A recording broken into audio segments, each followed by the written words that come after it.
What just happened? Out of nowhere, throw the most emotional episode at us. Oh my gosh, so that was episode 7 of the first season of DanDaDan.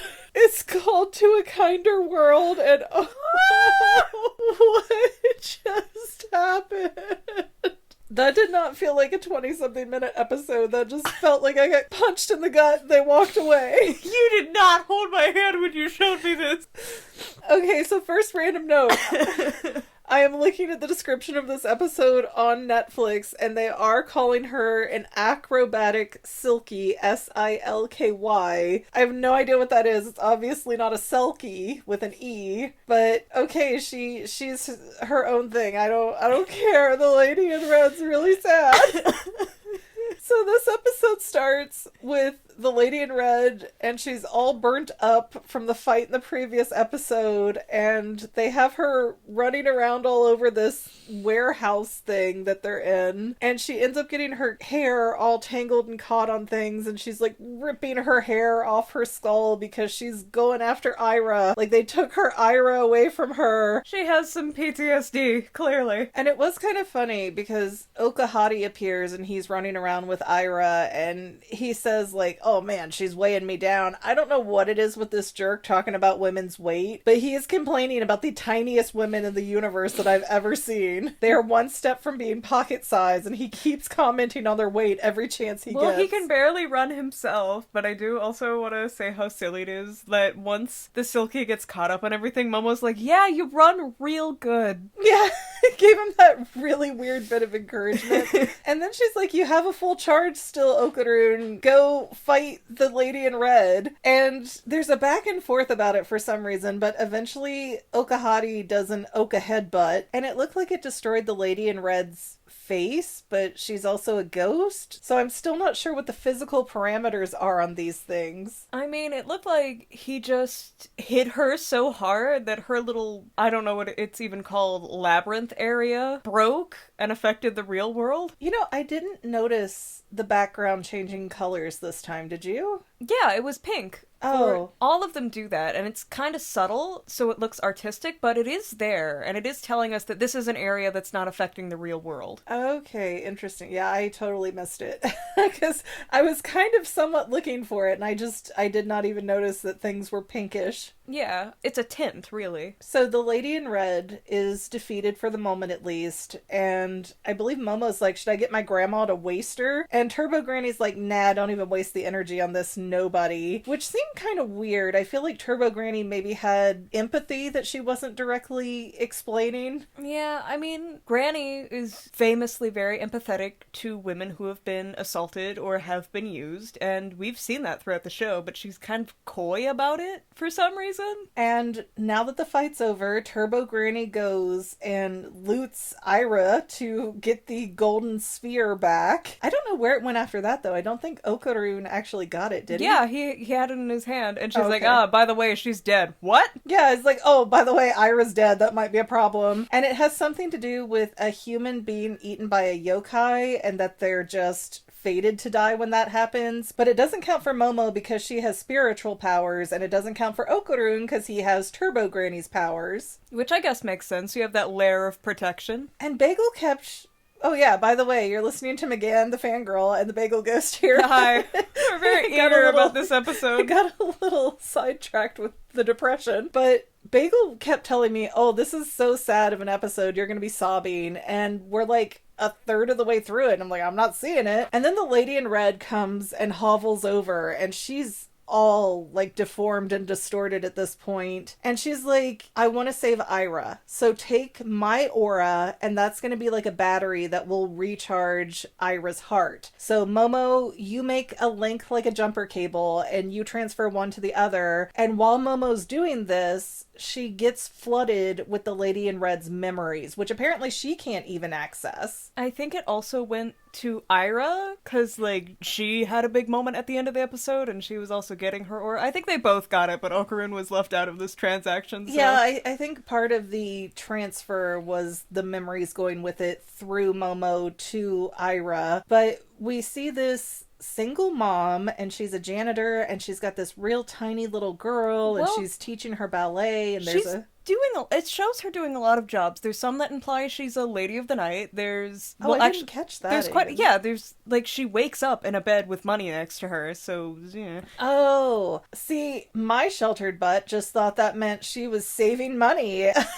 Okay, yeah, the okay. lady of the night, and then she also works at a gas station, and she does janitor work. Like, she's doing all these jobs to support her and her daughter. And her daughter's dancing habit, because it's... The mother's a ballerina. Yeah, it's shown that the mother has moves to suggest she's classically trained as a ballerina, and she wants her daughter to go that path as well. And, you know, we get this cute little red dress that the little girl gets, and she loves wearing it, and the mom keeps teaching her how to do the stance pose, and it's the little girl's 5th birthday at one point. And they're having so much fun, and it's such a happy life that they've built for themselves so despite the hardship. So you know it's gonna go badly because they look happy on a media screen. Yes, the sound of the sadness. And then all of a sudden, with no warning, I guess her pimp or something shows up and says something about, oh, you've been holding out on me, beats the bejesus out of this woman. And steals her daughter. But it is shown a lot throughout this episode, especially throughout her life, that she's constantly counting money. She's keeping up with everything. And before she even bought that red dress for her daughter, she took out a sizable chunk from an envelope, which is probably what she was giving to him. And that could be the case. I don't know the industry in Japan for, I don't want to say the word and get flagged. Ladies of the night? But for ladies of the night. But I know it's a very common, prominent industry. I didn't think that they had pimps, but that seemed to be what was suggested, was she had some kind of pimp that she wasn't paying properly.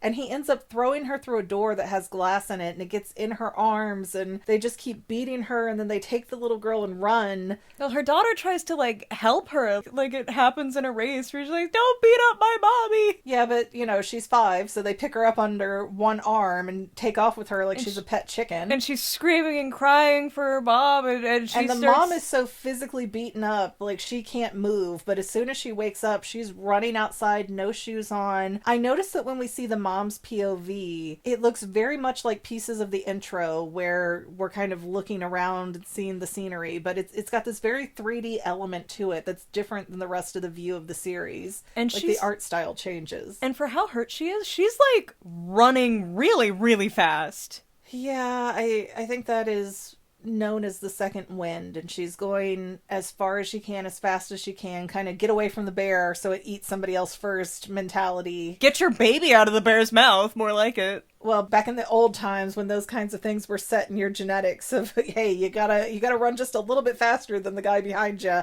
if you want to live.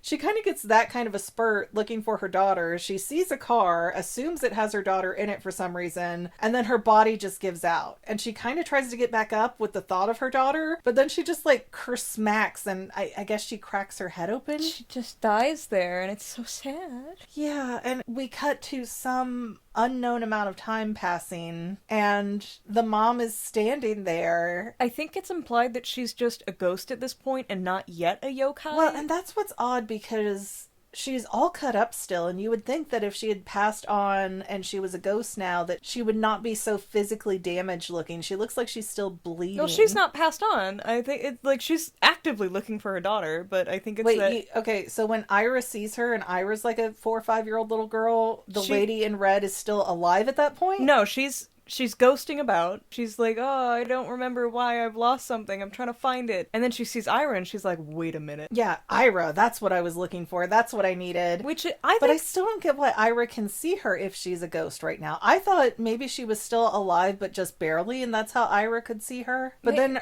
Ira's dad finds her and does not react to the lady who's all disheveled. What I think is extra sad is that this woman remembered that she had a child, but she cannot remember who that child is. So she just like, you. It reminds me of this A24 movie called A Ghost Story, where there was this couple and the guy just very suddenly dies. And then he's literally, in this live action movie, a ghost that's just a sheet over the guy wandering around. And eventually his partner moves on, and, you know, she's grieved and heals and she leaves the house, but the ghost stays in the house and he doesn't know where to go. And as time moves on, he kind of forgets why he was there in the first place. And it's really weird, and it has the same kind of vibe to it in this episode that we don't know how long this mom was wandering the streets. But she has that same sort of, I don't have the child stimuli in front of me, so I don't remember what I'm doing, why I'm still here, what my unfinished business is. And what I think is kind of beautiful about their relationship, in quotes, is that Ira just lost her mom, and the acrobatic Silky has lost her daughter, so they're kind of trying to fulfill something in each other. And that's true, but I still don't understand why Ira can see the lady in red. I don't know. Maybe she touched her dead mom a little too hard. They both... Oh my gosh, yeah. Ira looking at her mom and the coffin getting closed and her getting put in... And she was reaching out for her! I'm not quite sure what that facility was that they were putting the coffin in, but it looked like some sort of mausoleum. And Ira's just reaching back and so confused, and her dad's saying this real cryptic stuff like,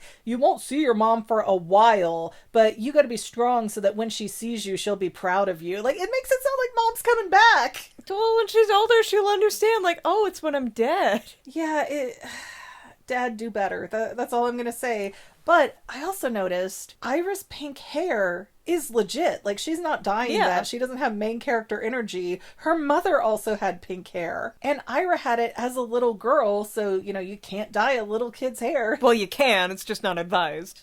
It's very inadvisable, yes. And so we cut back now to the actual real-time today moment of the episode where Momo is being the jumper cable, and Momo's just starting to sob, and Okarun is taking that very personally. He's like, okay, we're gonna fight now, Lady in Red. Yeah. Other interesting point about whether Turbo Granny can or cannot be seen by normal people. They told Turbo Granny earlier in the episode to get out that cell phone and call an ambulance. And then she does look like she's making a call later, but did she? No, I think she stopped because she knew it was gonna happen. Yeah, it was so weird, but the jumper cable thing has worked. Ira is revived, and Okarun's about to fight the Lady in Red because he thinks that she just hurt Momo, but Momo's like, no, I'm good. It's happy tears, sad tears, not good tears. I just witnessed something horrible. I'm very emotional right now. And the Lady in Red starts disintegrating. And Turbo Granny takes this moment to go, oh, hey, by the way, she's dying with a lot of bad feelings, so she's not going to go to a good place when she dies. She's going to go to the void and just be completely erased from existence. And I was expecting this to turn into a side quest of Momo going to find this lady's daughter to make that okay, but instead, flippin' Ira jumps up and hugs this disintegrating ghost corpse thing, and she's like, I was so happy, Mommy, thank you, I was the happy, oh my god. There's so much. And again, with Turbo Granny, she is always going to be a very coy guide and help out, and I think she's pushing a lot of these things to, one, help Ira find closure for her mom, and then help this ghost move on. This is character development for Ira. Oh my gosh, remember The Last Unicorn, and they had that cat with the eye patch and the peg leg, and they were like, why won't you just tell me a straight answer? And he goes, because I'm a cat, and no cat ever gave anybody a straight answer. That's Turbo Granny. Another thing I want to point out is that I really think in this world, ghosts and yokai are two very separate things. Well, Granny did specify that there are spirits and evil spirits, so I believe, and it's a little bit of a translational issue because we don't have as many descriptive words for our dead people as the Japanese do, but I believe yokai is considered a negative spirit, right? Maybe. But we do see the exact moment when Ira walks away from her. It's like, oh, I thought I saw my mommy. That's when her ghost form quickly snaps into yokai form. Like, I need this girl. I need to hold her and protect her from everything horrible. Yeah, the Lady in Red immediately starts changing once she thinks that Ira is the person that she's looking for. I'm a little bit heartbroken, and I don't want spoilers, but if you could kind of give me a yes or no, are they going to find her daughter in this series? No. Oh, no. I really want This is a one and done ghost. What did they do with the little girl? Probably human trafficking. Oh no! She was so tiny. She was going to be a dancer. Oh yeah, she was, but now she's spreading her legs in a different way. Oh my god. It's horrible, I know. And then this woman starts, like, breaking down. She's like, I should have bought you more pretty dresses. I should have been there for you more than I was. And it's just so sad. Are you about to cry again? I'm already crying again. It's so much. It is. And then we have Ira just running into there and hugging her and like, it's okay, Mommy, I love you so much. You were the best mommy in the universe. And we don't even know if the lady in red soul goes to the good place. Well, she finally got to feel like she had her daughter, and she saved her daughter, and she finally gave her quote-unquote daughter closure from her mom. But Turbo Granny says it's up to the lady in red and where her heart is as to whether she goes to the void or the better afterlife. And then we have that moment with Ira, and Turbo Granny does not interpret anything for us. She does not say, oh man, you brought that lady peace, good on you. Nothing. Well, I have no closure myself. Turbo Granny doesn't know what this woman's thinking, but I really want to think that Ira hugging her and saying all that was all that she needed to hear, and I want to assume she went to the good place. I mean, and maybe that's true, and I would like to assume that as well, but now I am so deathly worried for her daughter. I saw this video on Facebook this morning where it was showing somebody recording a Ring camera, and the daughter comes running around. She's maybe like 10-year-old little girl, come running around the corner in front of the ring. It's like, Mommy, help, like screaming bloody murder. They're chasing me. And I don't know this girl. I don't know where she lives. I don't know like how old this video was, but I was ready to grab a bat and go find her and try to help her. And there were ducks that were chasing her, of all the stupid... Well, ducks are vicious. I cannot stand that. Like, I have it hardwired in my DNA of, here's a little kid in extreme distress. I want to go resolve that for them. I want to destroy the distress. It's maternal instincts. Wasn't I right in saying that this episode was going to break you in half? And we're never going to talk about the lady in red again, are we? Well, we're going to talk about her. She's just never going to come back, technically. Well, yeah, she's gone. Well, she did the corpse bride thing. And well, I mean... turned into dust. Technically never come back. I feel very hurt and unresolved that I don't know what happened to her daughter, because that just seemed like that was traumatic for me to watch. And I know that these are not real characters and everything is scripted and written, but that was too traumatic. I need to know where this little girl is. I don't know. Anyway, I'm not okay. I'm just not okay. This episode took a very big turn from silly ghost comedy. It was weird before. It had crazy stuff before. It had really SA kind of stuff before, but man, this is a 5-year-old little girl. Not anymore.